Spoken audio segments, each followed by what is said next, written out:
ससुराउ जब से सुखै नै अखिया के पाइन गे के कइर के बियाह गेलो ससुराउ जब से सुखै नै अखिया के पाइन गे तोहर छौरी दिल तोरल का इलाका किसी का हो धमाका चंदन डीजे का होगा।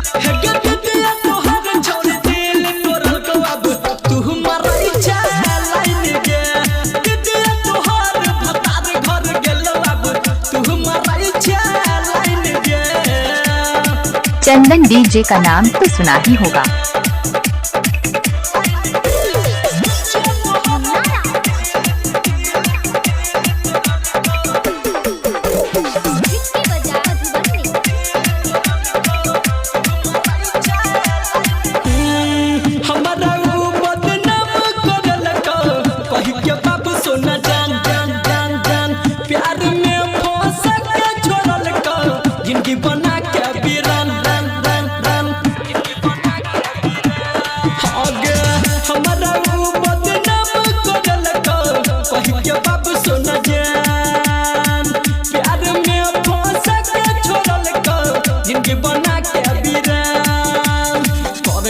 चट मैं संजल सरोजे रह छलो लाइन गे दीदी तोहर छौरी दिल तोरल का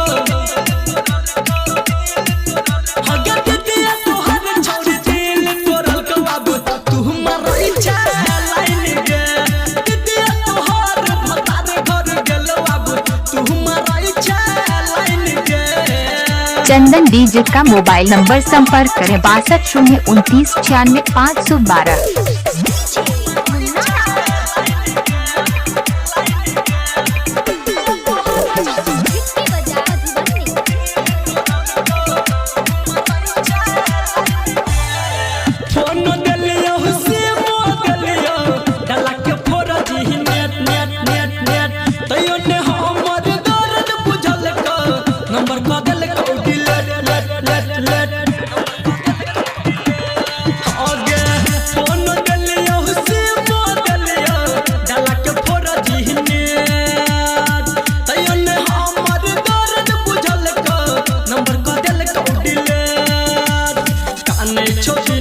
संदीप पंकज मिले नहीं छौ चाहिए दीदी तोहर छौरी दिल तोरल का इलाका किसी का हो धमाका चंदन प्रेमी का होगा।